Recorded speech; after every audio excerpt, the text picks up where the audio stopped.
আজকে আপনাকে এই ৳১ পাওয়া সম্পর্কে কিছু ধারণা দিব।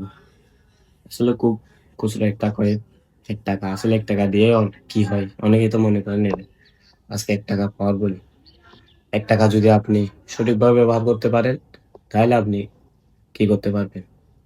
আসলে মোটামুটি আমাদের মতো মধ্যবিত্ত ছেলেরা, মধ্যবিত্ত পরিবারের বাচ্চারা তো তাদের সামর্থ্যই থাকে ৳১ দিয়ে একটা চকলেট খাওয়ার, ঠিক আছে? তবে তারপরে এমন আছে না, রাস্তাঘাটে যে অনেকেই ময়লা আবর্জনা খুঁজে বেড়ায়, যারা এতিম, তাদের জন্য আসলে এই ৳১ টা অনেক গুরুত্বপূর্ণ। আপনি যদি এই ৳১ টা দিয়ে তাকে একটা চকলেট, ছোট একটা বাচ্চাকে চকলেট এমনি ফ্রিতে দিয়ে দেন, সে দেখবেন মনে, মনে অনেক খুশি হবে। যেটা আপনার থেকেও ভালো লাগবে। এটা হচ্ছে ৳১ র একটা পাওয়ার। এরপর আবার এই যদি ৳১ ক্ষতি সম্পর্কে বর্ণনা করতে যাই, তাহলে এটা তো আরো অনেক। বর্তমানে যে ছোট ম্যাচ লাইটের বাক্সগুলো আছে ওইগুলাতে মনে হয় ওগুলাতে এখন ৳২।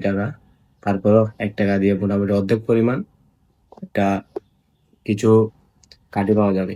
ওই কাঠিগুলা যদি আপনি এমনভাবে ব্যবহার করেন, যদি একটু আগুন দিয়ে ওই আগুনকে আবার পুনরায় একটু করে বৃদ্ধি করেন, দেখেন এই ৳১ জিনিসটা দিয়ে কতটুকু ক্ষতি করা সম্ভব। এটা করার কারণ হচ্ছে কোনো কিছু যদি সঠিকভাবে ব্যবহার করা যায়, তাইলে ৳১ দিয়ে অনেক কিছু করা সম্ভব।